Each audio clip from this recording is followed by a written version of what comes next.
नमस्कार दोस्तों, स्वागत है आपका अपने YouTube चैनल टेक्निकल अड्डा 17 पर। मैं विपिन कुमार।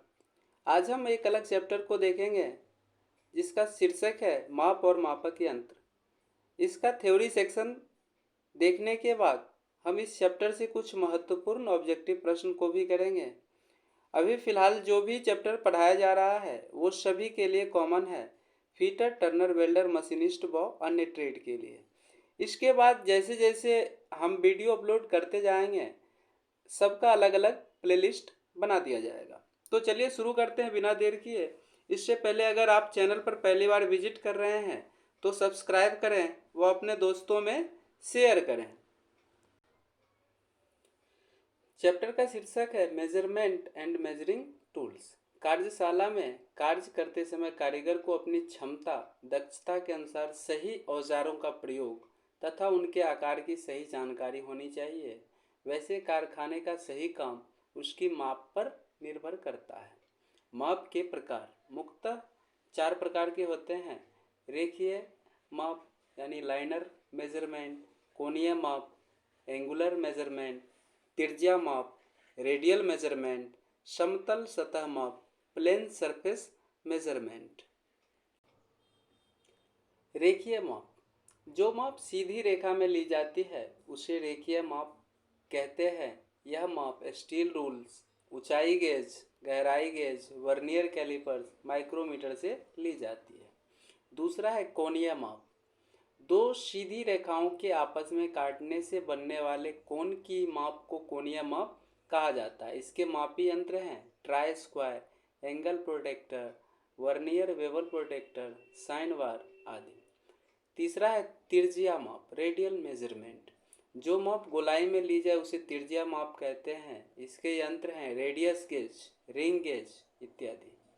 चौथा प्लेन सरफेस मेजरमेंट, किसी जॉब की प्लेन सतह की समतलता की माप के लिए प्लेन सरफेस मेजरमेंट का उपयोग किया जाता है। इसके लिए straight edge, surface plate, surface gauge व डायल टेस्ट इंडिकेटर का प्रयोग किया जाता है। उपयुक्त माप के लिए 2 इकाइयों का प्रयोग करते हैं। पहला है ब्रिटिश प्रणाली, दूसरा मीट्रिक प्रणाली। ब्रिटिश प्रणाली यानी कि एफपीएस प्रणाली, फुट पाउंड सेकेंड प्रणाली के नाम से भी जाना जाता है।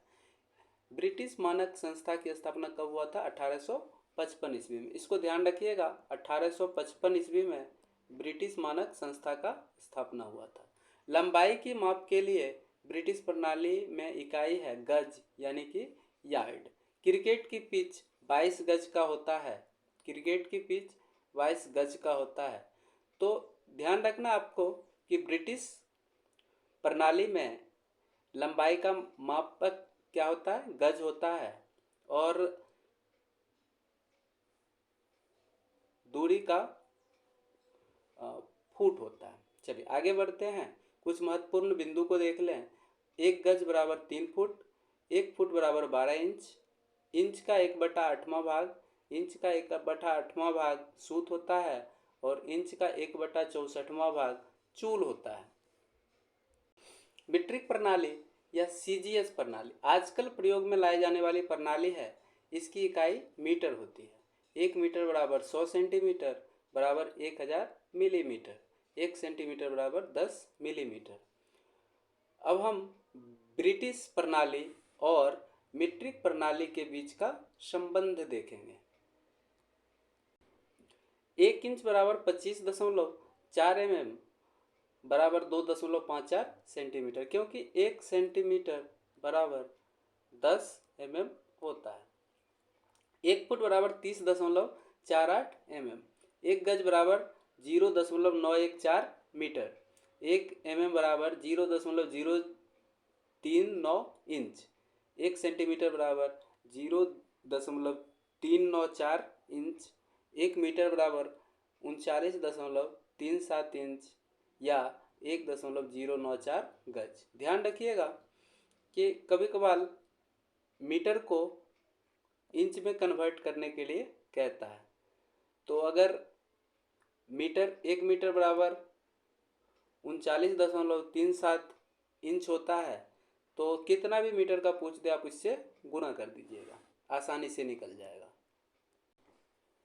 माप लेने की विधियाँ। प्रत्यक्ष माप, डायरेक्ट मेजरमेंट। इस विधि से किसी जॉब या कार्य की माप सीधे इस्पात मापने को इंग्लिश में स्टील रूल कहते हैं, ध्यान रखिएगा इस बात को।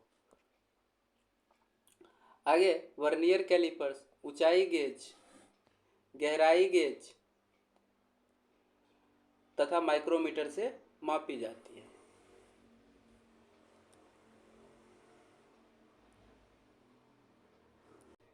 दूसरा देखें तो अप्रत्यक्ष माप। अप्रत्यक्ष माप, इनडायरेक्ट मेजरमेंट। इस विधि से किसी जॉब या कार्य की माप पहले कैलिपर की सहायता से और बाद में इस्पात मापने से ज्ञात की जाती है। मतलब किसी जॉब को इनसाइड कैलिपर, आउटसाइड कैलिपर से माप लेते हैं, फिर उस माप को हम इससे स्केल से मिला के देखते हैं जो इसका रीडिंग कितना आ रहा है। तीसरा है तुलनात्मक माप। इस विधि में किसी जॉब की माप की जांच बिना किसी मास्टर जॉब से तुलना करके की जाती है। मतलब एक मास्टर जॉब रहता है, उसके अनुसार से आपको दूसरा जॉब तैयार करना, उसको मास्टर जॉब को मेन मान लिया जाता है। अगला है कोणीय माप, डिग्री में। किसी वृत्त को 360 भागों में विभाजित करते प्रत्येक भाग को डिग्री कहा जाता है। यदि किसी वृत्त को 4 भागों में बांटते हैं तो प्रत्येक भाग 90 डिग्री का होता है। एक समकोण बराबर 90 डिग्री, 1 डिग्री बराबर 60 मिनट, 1 मिनट बराबर 60 सेकेंड। दूसरा है रेडियन। रेडियन वह कोण है जो किसी वृत्त के केंद्र पर त्रिज्या के बराबर लंबाई के चाप से बनता है। 1 रेडियन बराबर 57.3 डिग्री। इस पॉइंट को ध्यान रखिएगा, 1 रेडियन बराबर 57.3 डिग्री।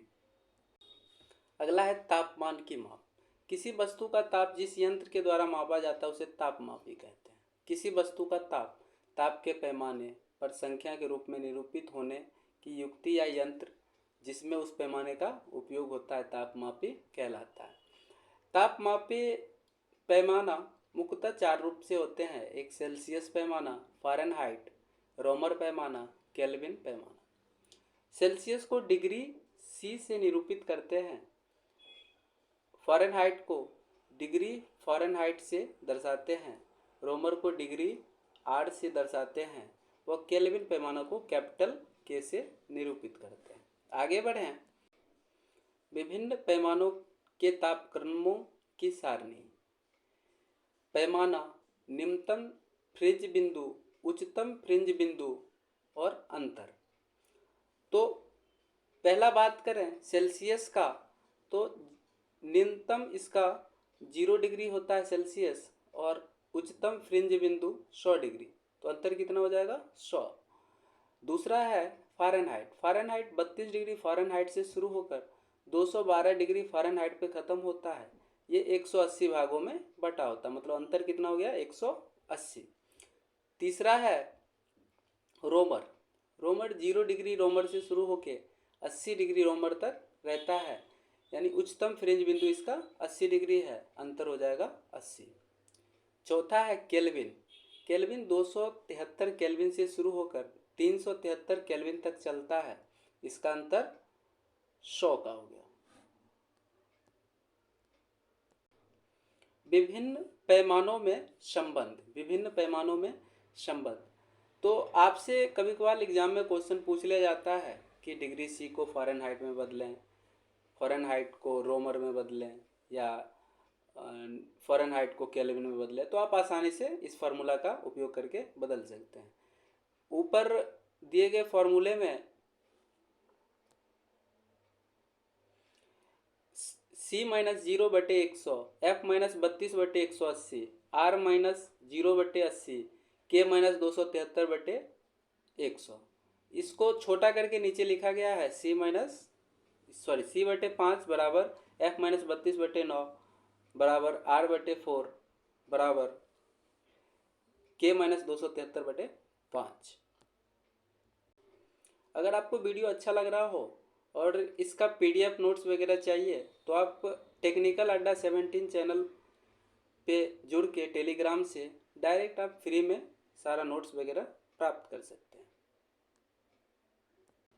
मापक औजार, लंबाई, चौड़ाई, मोटाई, गहराई, ऊंचाई मापने के लिए औजार। रूल यानी calipers, vernier calipers, micrometer, vernier गहराई गेज, ऊंचाई गेज। कोण मापने के लिए औजार, कोण चांदा, वर्नियर बेवल चांदा तथा साइन बार। सतह की जांच करने वाला औजार, गुनिया, surface plate, surface gauge, dial indicator इत्यादि। मापक औजार। रूल, यह लकड़ी या धातु का एक मापक औजार होता है। अपने बने धातु के नाम के आधार पर रूल का नाम होता है। जैसे इस्पात का रूल, इंग्लिश में स्टील रूल, लकड़ी का रूल यानी वुडन रूल, कांच का रूल, तांबा का रूल आदि विभिन्न स्केल पर बने होते हैं। स्टील रूल, यह स्टेनलेस स्टील, स्प्रिंग स्टील या हाई कार्बन स्टील का बना होता है। इस पर विभिन्न चिन्ह होते हैं। इंच या सेंटीमीटर का निशान होता है। इंच को 1/8, 1/16, 1/32 और 1/64 भागों में बटा होता है। मतलब ये देखिए स्टील रूल है और ये इंच है, तो ये क्रमशः 1/32, 1/64 वगैरह में बटा होता है। ऊपर सेंटीमीटर होता है, यानी कि 10 mm बराबर 1 सेंटीमीटर। दूसरा है मानक steel rule, standard steel rule. यह स्टील का बना होता है जो वर्कशॉप में उपयोग में लाया जाता है। इस पर इंच या सेंटीमीटर के निशान बने होते हैं। 6 इंच से 48 इंच और 15 सेंटीमीटर से 120 सेंटीमीटर तक यह पाया जाता है। चौथा है लचीला steel rule, flexible steel rule. इसका प्रयोग वक्र आकृति वाले कार्यों की माप के लिए प्रयोग होता है। यह प्रायः 6 इंच या 15 सेंटीमीटर लंबाई में पाए जाते हैं। यह 1/16 इंच मोटा और 1/2 इंच चौड़ा होता है। पांचवा है संकीर्ण steel rule, narrow steel rule. इसकी चौड़ाई 5 मिलीमीटर होती है। इसका उपयोग प्रायः खोंच वगैरह के लिए किया जाता है। यह प्रायः 12 इंच या 30 सेंटीमीटर लंबाई तक पाए जाते हैं। अगला है हुक रूल। इस रूल का एक सिरे पर एक हुक बना होता है, जिसके कारण इसका नाम हुक रूल रखा गया है।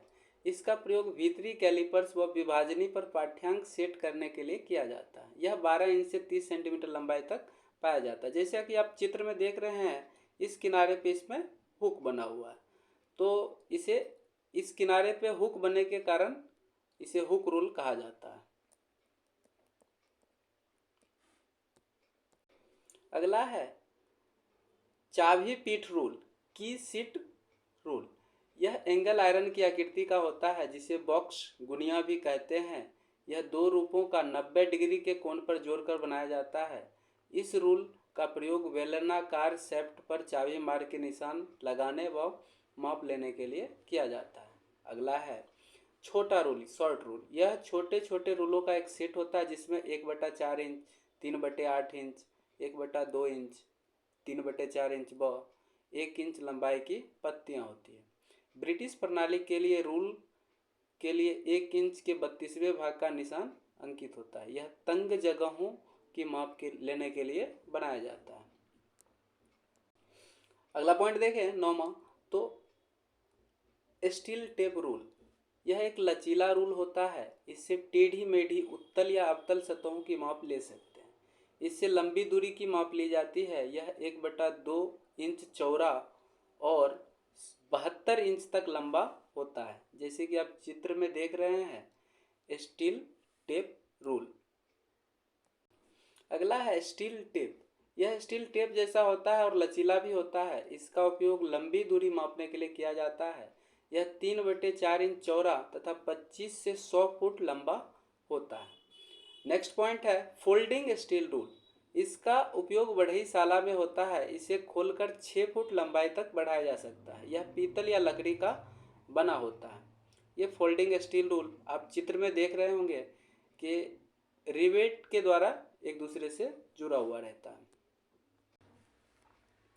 अगला है संकुचन रूल, श्रिंक रूल। इसका प्रयोग अधिकतर पैटर्न मेकर द्वारा किया जाता है। इस प्रकार के रूल को इसकी लंबाई एवं संकुचन छूट के अनुसार विनिर्दिष्ट किया जाता है। सावधानियाँ, स्टील रूल को कभी भी कटिंग टूल के साथ नहीं रखना चाहिए। स्टील रूल को कभी पेचकस की तरह उपयोग नहीं करें। स्टील रूल को हमेशा साफ रखें और तेल लगाते रहें। आगे देखें तो 13वां पॉइंट है कैलिपर्स।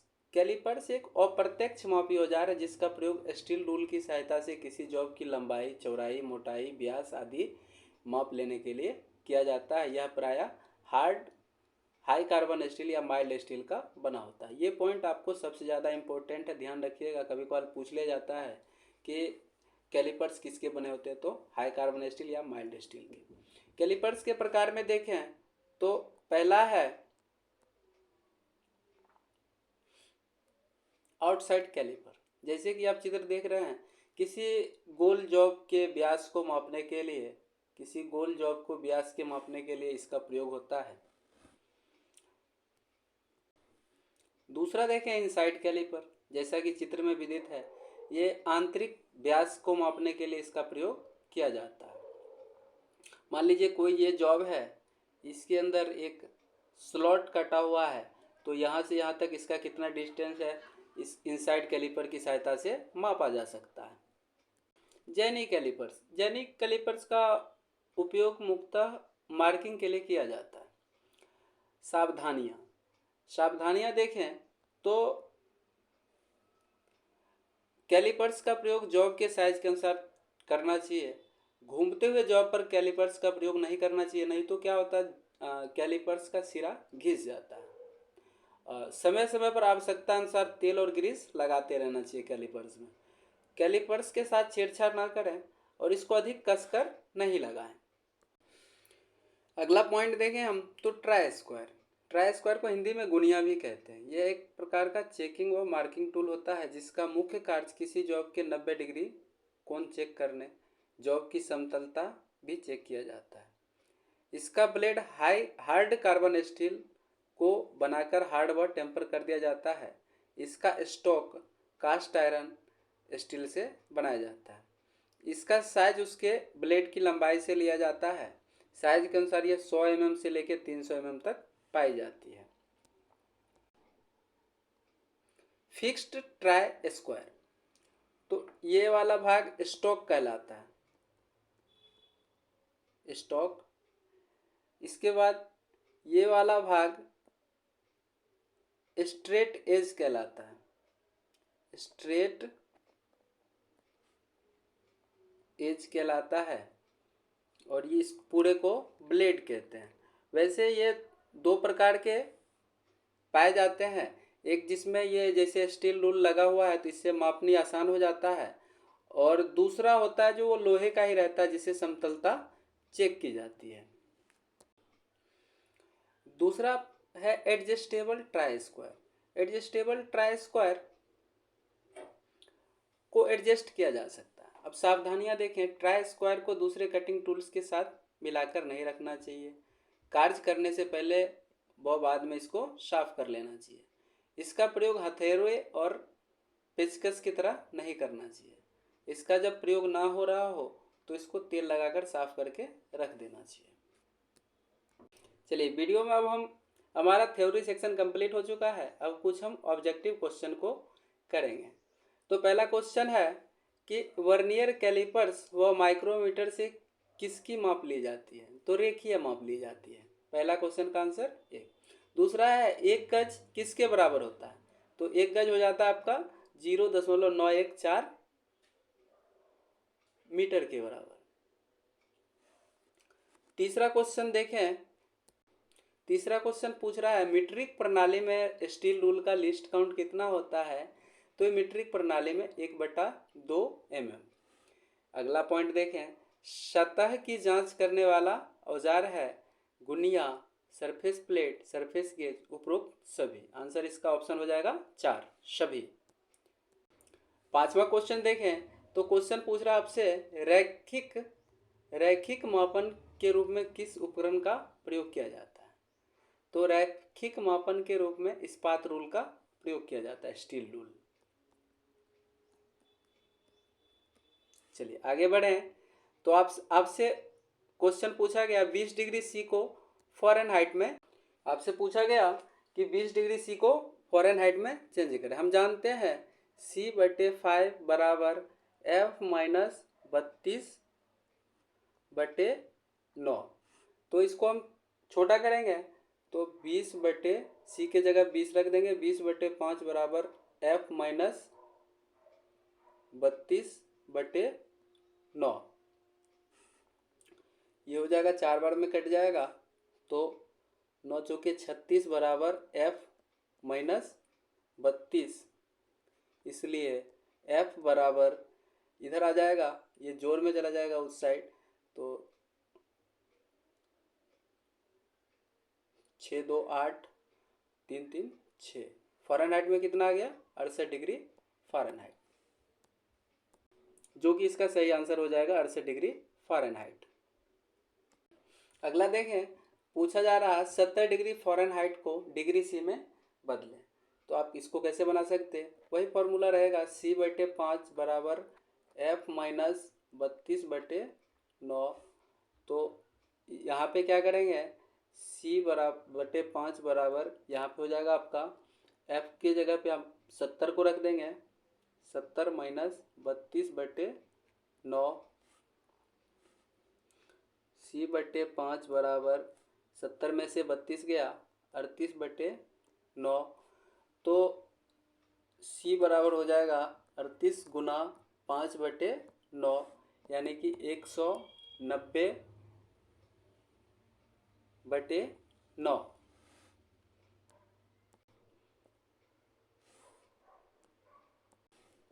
190/9 को भाग देने पर आप यहाँ पे आ जाएगा 9 दूना 18, 1 0 1 1 2, यानी कि एक एक रिपीट होते जा रहा, तो 21.12 सेंटीग्रेड डिग्री सी। तो 70 डिग्री फ़ारेनहाइट का अगर हम डिग्री सी में बदलेंगे तो 21.12 डिग्री सी। चलिए, वीडियो में लास्ट तक बने रहने के लिए आपका धन्यवाद। आप अपने वैसे दोस्तों में वीडियो को शेयर करें जो ALP technician, DRDO, ISRO, well, Indian ordnance factory, ITI instructor की तैयारी करते हों या ITI में पढ़ते हों। धन्यवाद। जय हिंद, जय भारत।